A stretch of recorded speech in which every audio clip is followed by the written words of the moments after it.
ಇಂದೇ ಡೌನ್ಲೋಡ್ ಮಾಡಿ ಮತ್ತು ನಿಮ್ಮ ನೆಚ್ಚಿನ ಶೋಗಳನ್ನು ಆನಂದಿಸಿ.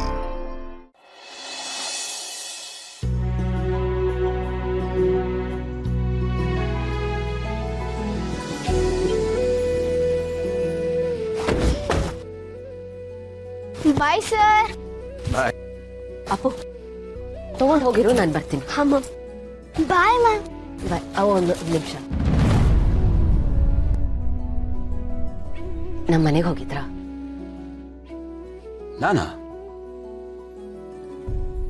ನಾನ್ಯಾಕೆ ನಿಮ್ಮ ಮನೆಗೆ ಹೋಗ್ಲಿ? ನನಗೂ ಅದಕ್ಕೂ ಏನು ಸಂಬಂಧ? ಆ್ಯಕ್ಚುಲಿ ನಾನು ನಮ್ಮ ಅತ್ತೆ ಮಾವನ ಮನೆಗೆ ಹೋಗಿದ್ದೆ. ಕಿಂಡಲ್ ಮಾಡ್ತಿದ್ದೀರಾ? ನಾನು ಹೇಗೆ ಕಿಂಡಲ್ ಮಾಡಲಿ? ಇರೋ ವಿಷಯನ ಹೇಳ್ತಾ ಇದ್ದೀನಿ. ಟೆಕ್ನಿಕಲಿ ಯಾವ್ದು ಕರೆಕ್ಟ್ ಅದನ್ನು ಹೇಳ್ಬೇಕು ತಾನೆ. ಒಟ್ಟಲ್ಲಿ ನೀವು ಹೋಗಿದ್ರಿ ಅಲ್ವಾ? ಹೌದು, ಹೋಗಿದ್ದೆ. ಅಪ್ಪ ಅಮ್ಮ ಹೇಗಿದ್ದಾರೆ? ಏನಂತ ಹೇಳಿದ್ರು?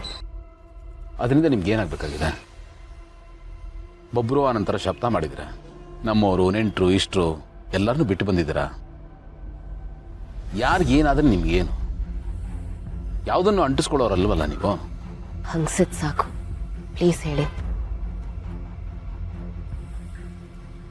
ಓಕೆ, ಚೆನ್ನಾಗಿದ್ದಾರ? ಖುಷಿಯಾಗಿದ್ದಾರಾ? ತಕ್ಕ ಮಟ್ಟಿಗೆ ಪರವಾಗಿಲ್ಲ. ಸ್ಕೂಲ್ ಟೈಮಲ್ಲಿ ಹೋಗಿದ್ರಿ ಅಂತ ಎಮರ್ಜೆನ್ಸಿ ಏನಿತ್ತು? All okay? ಹಾಗೇನಿಲ್ಲಪ್ಪ, ಸುಮ್ಮನೆ ಹೋಗಿದ್ದೆ. ಬಟ್ ಹೋಗಿದ್ದು ಒಂಥರ ಒಳ್ಳೇದಾಯ್ತು. ನಿಮ್ಮ ಬಂಡವಾಳ ಎಲ್ಲ ಗೊತ್ತಾಗಬೇಕಾಗಿತ್ತಲ್ಲ. ನನ್ನ ಬಂಡವಾಳನ? ಭೂಮಿ ನಮ್ಮ ಜೊತೆನೇ ಇದ್ದಿದ್ರೆ ಎಷ್ಟು ಚೆನ್ನಾಗಿದ್ದಿರೋದು. ಅವಳ ಹತ್ರ ಮನ್ಸು ಬಿಚ್ಚಿ ಮಾತಾಡ್ಬೋದಿತ್ತು. ಅವಳು ಮಾತ್ರ ಅವಳಿಗೇನು ಬೇಕೋ ಎಲ್ಲ ಹೇಳ್ಕೊಂಡು ಅವಳು ಮನ್ಸು ಹಗುರ ಮಾಡ್ಕೊಂಡ್ಬಿಡ್ತಾಳೆ. ಆದ್ರೆ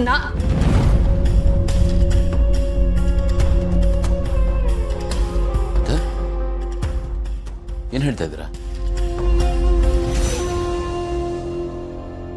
ಸಾರಿ, ನಾನು ನಿಮ್ಗಳ ಹತ್ರ ಒಂದು ವಿಷಯ ಮುಚ್ಚಿಟ್ಟಿದ್ದೀನಿ. ಏನು? ಒಂದು ನಿಮಿಷ ಬಂದೆ.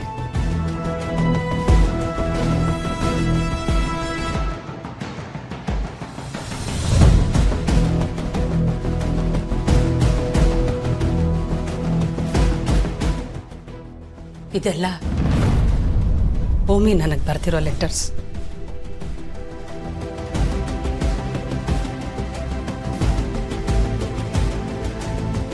ಹದಿನೈದು ದಿವಸಕ್ಕೋ ಒಂದು ತಿಂಗಳಿಗೋ ಒಂದ್ಸಲಿ ಒಂದು ಲೆಟರ್ ಬರೀತಾಳೆ.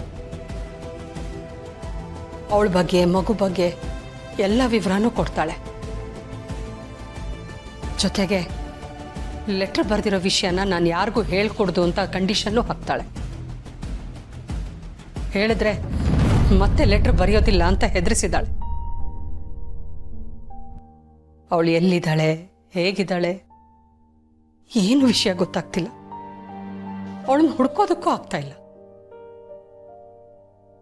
ಇಂಥ ಕಷ್ಟ ಯಾವ ತಂದೆ ತಾಯಿಗೂ ಬರಬಾರ್ದು ಅವಳಿ ಅಂದ್ರೆ. ಕ್ಷಮಿಸಿ,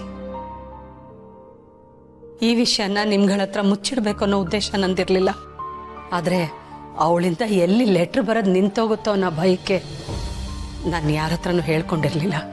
ಇರ್ಲಿ ಬಿಡಿಯತ್ತ, ಅರ್ಥ ಆಗುತ್ತೆ. ಆದರೆ ಒಂದು ಬೇಜಾರೇನೆಂದರೆ, ಅವಳು ನನಗೆ ಲೆಟ್ರ್ ಬರೆದಿರೋ ಥರ ನನಗೂ ಅವಳಿಗೆ ಲೆಟ್ರ್ ಬರಿಬೇಕು, ನನ್ನ ಭಾವನೆಗಳನ್ನ ಅವಳ ಹತ್ರ ಹಂಚ್ಕೋಬೇಕು ಅಂತ ತುಂಬ ಇದೆ. ಲೆಟ್ರು ಬರಿತೀನಿ, ಆದರೆ ನನ್ನ ಹತ್ರನೇ ಇಟ್ಕೊಂಡ್ಬಿಡ್ತೀನಿ. ಎಲ್ಲಿ ಕಳಿಸ್ಬೇಕು ಅಂತ ಗೊತ್ತಿಲ್ಲಲ್ಲ ಅಳಿ ಅಂದ್ರೆ. ಮಾವ, ಇದ್ರ ಬಗ್ಗೆ ನನಗೇನು ಗೊತ್ತಿರಲಿಲ್ಲ. ಅಮ್ಮ ಇದ್ರ ಬಗ್ಗೆ ಯಾವತ್ತೂ ಹೇಳೇ ಇಲ್ಲ. ಅಕ್ಕ ಇಷ್ಟೆಲ್ಲ ಲೆಟರ್ ಬರ್ದಿದ್ದಾರೆ ಅಂತ ನನ್ಗೆ ಇವಾಗಲೇ ಗೊತ್ತಾಗ್ತಿರೋದು. ಅಮ್ಮ, ಇದು ನಿಜವಾಗ್ಲೂ ದೊಡ್ಡ ಸೀಕ್ರೆಟ್. ಇನ್ನೂ ಒಂದು ಸೀಕ್ರೆಟ್ ಇದೆ ಅಳಿ ಅಂದ್ರೆ. ನಿಮ್ಮ ಮಾವ ನಿಮ್ಮ ಥರನೇ ಅವರು ಭೂಮಿನ ಎಲ್ಲ ಕಡೆ ಊರೂರು ಹುಡ್ಕೊಂಡು ಓಡಾಡಿದ್ದಾರೆ. ನಾವು ಕೇಳಿದಾಗ ಆ ಸಮ್ಮೇಳನ ಈ ಸಮ್ಮೇಳನ ಅಂತ ನಮ್ಮ ಹತ್ರ ಸುಳ್ಳು ಹೇಳಿದ್ದಾರೆ.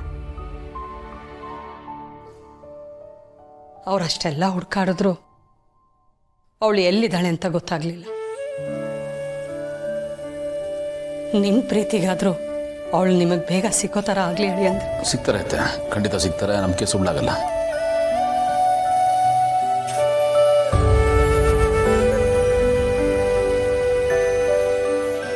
ನೀವೇನೇ ಹೇಳಿ, ನಿಮ್ಮನ್ನ ನೀವು ಡಿಫೆಂಡ್ ಮಾಡ್ಕೋಬೋದು, ಸಮಜಾಯಿಷಿ ಕೊಟ್ಕೋಬೋದು. ಬಹಳ ಸ್ವಾರ್ಥಿನಿ. ಸ್ವಾರ್ಥಿನ? ಹೇಗೆ?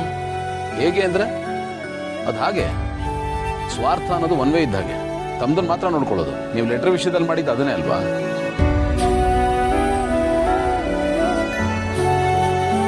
ನೀವೇನೋ ನಿಮ್ಮ ಮನಸ್ಸಲ್ಲಿರೋದನ್ನ ಹೇಳ್ಕೊಳ್ಳೋದಕ್ಕೆ, ಹೇಳ್ಕೊಂಡು ಹಗರ ಆಗೋದಕ್ಕೆ ಒಂದೇ ಕಡೆಯಿಂದ ನಿಮ್ಮ ಮನಸ್ಸಲ್ಲಿರೋ ಭಾವನೆಗಳನ್ನೆಲ್ಲ ಲೆಟರ್ ಮೂಲಕ ಬರೆದು ಕಳಿಸ್ತಾ ಹೋದ್ರಿ.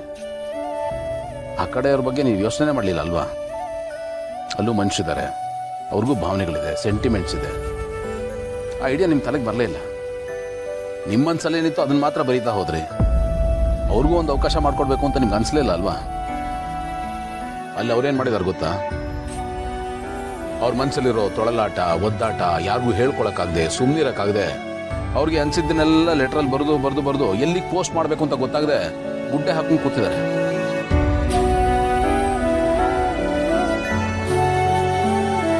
ಅವ್ರಿಗೆ ನಿಂದೆ ಚಿಂತೆ ಆಗ್ಬಿಟ್ಟಿದೆ.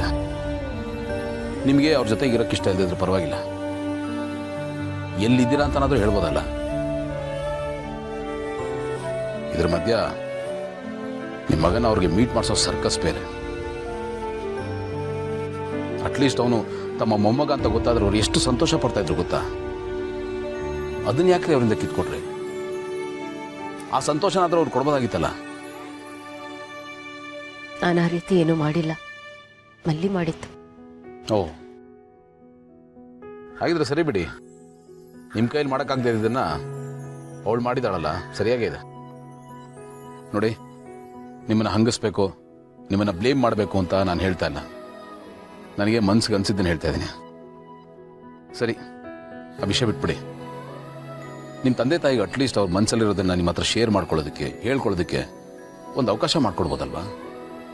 ಬಾಗಿಲು ತೆಗೆದೇ ಇದ್ರೂ ಪರವಾಗಿಲ್ಲ, ಅಟ್ಲೀಸ್ಟ್ ಕಿಟಕಿನಾದರೂ ತೆಗೆದಿಟ್ಕೊಂಡಿರ್ಬೋದಲ್ವಾ? ಯಾಕೆ ಇಷ್ಟು ಕತ್ಲಲ್ಲಿ ಬದುಕಬೇಕು? ನೀವು ಕತ್ಲಲ್ಲಿ ಇರೋದಲ್ಲದೆ ಅವ್ರನ್ನೂ ಕತ್ಲಲ್ಲಿ ಇಟ್ಟಿದ್ದೀರಾ. ಅವ್ರ ಭಾವನೆಗಳಿಗೂ ಸ್ವಲ್ಪ ಬೆಲೆ ಕೊಡಿ. ಈ ವಯಸ್ಸಿನಲ್ಲಿ ಅವರು ನಿಮಗೋಸ್ಕರ ಹುಡ್ಕೊಂಡು ಓಡಾಡ್ತಿದ್ದಾರೆ, ಅಲ್ದಾಡ್ತಿದ್ದಾರೆ. ನೀವು ಮಾಡ್ತಾ ಇರೋದು ಎಷ್ಟು ಕರೆಕ್ಟು?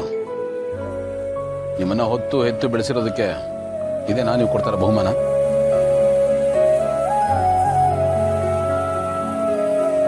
ನೀವತ್ತು ಅವ್ರ ಕೈಗೆ ಸಿಗಲ್ಲ. ಅಟ್ಲೀಸ್ಟ್ ಅವ್ರು ಬರೆದಿರೋ ಪತ್ರಗಳನ್ನ ನಿಮಗೆ ಕಳಿಸ್ಬೇಕು ಅಂದರೆ ಒಂದು ಪೋಸ್ಟ್ ಬಾಕ್ಸ್ ನಂಬರ್ ಆದರೂ ಬರೆದು ಕಳಿಸ್ಬೋದಲ್ಲ. ಆಮೇಲೆ ನೀವು ಅಲ್ಲಿಗೆ ಹೋಗಿ ಕಲೆಕ್ಟ್ ಮಾಡ್ಕೊಂಬಂದು ನೀವೇ ಓದ್ಬೋದಲ್ಲ. ಕೈಗೆ ಸಿಗದೆ ಇದ್ದಾಗೂ ಆಗುತ್ತೆ, ಟಚ್ಚಲ್ಲಿದ್ದಾಗೂ ಆಗುತ್ತೆ. ನನಗೆ ಅನ್ಸಿದ್ದೀನಿ ಹೇಳಿದ್ದೀನಿ, ನಿಮಗೆ ಬಿಟ್ಟಿದ್ದು. ಯೋಚನೆ ಮಾಡಿ ಏನು ಮಾಡ್ಬೋದು ಅಂತ.